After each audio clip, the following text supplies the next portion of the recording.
Hello friends, வேதத்துல நிறைய இடத்துல கர்த்தர் அடித்தார் அப்படின்றத நம்ம பார்க்க முடியுதுங்க. கர்த்தர் அடிக்கிறார் அப்படின்னதும் நீங்களும் சொல்வீங்க, ஆமா என்னோட வாழ்க்கையிலும் கர்த்தர் அடித்தாரு, நான் நிறைய விஷயத்துல பார்த்துருக்கிறேன் அப்படின்னு சொல்வீங்க. கர்த்தர் ஏன் சிஸ்டர் அடிக்கிறாரு, அவர் அன்பான தெய்வம் தானே அப்படின்னு கேட்பீங்க. கர்த்தர் அடிக்கிறது உங்க மேல இல்ல, வெறுப்புனால இல்லைங்க. கர்த்தர் அடிப்பது உங்களை திருத்துவதற்காக. இஸ்ரவேல் ஜனங்களை இரவுல எகிப்துல அவரை அடித்தாருங்க, ஆனால் மறுநாளே அவர் விடுதலையாக்கினார். இஸ்ரவேல் ஜனங்கள் முறுமுறுத்தார்கள், ஆனா அதுக்கப்புறம் உடனே அவர் கானான் தேசத்தவர்கள் கையில கொடுக்கலையா?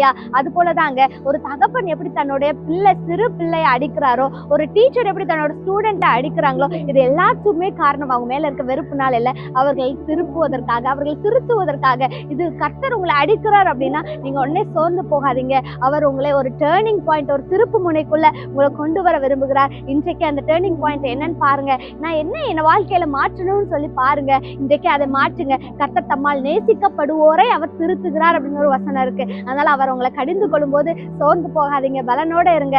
என்ன கர்த்தர் உருவாக்குகிறான்னு நினைச்சு இன்றைக்கே நீங்க விசுவாசத்தோட சொல்லுங்க, இந்த அடி என்னை திருத்துவதற்கு தான், இந்த அடி என்னை உருவாக்குவதற்கு, இந்த அடி நான் மேன்மையான பொசிஷன்ல உட்காருவதற்காக தான் இந்த அடி என்னை கர்த்தர் அடிக்கிறான்னு சொல்லி புரிந்து கொண்டு இன்றைக்கே அதற்கு நீங்க உங்களை அர்ப்பணிங்க. ஆமென். God bless you.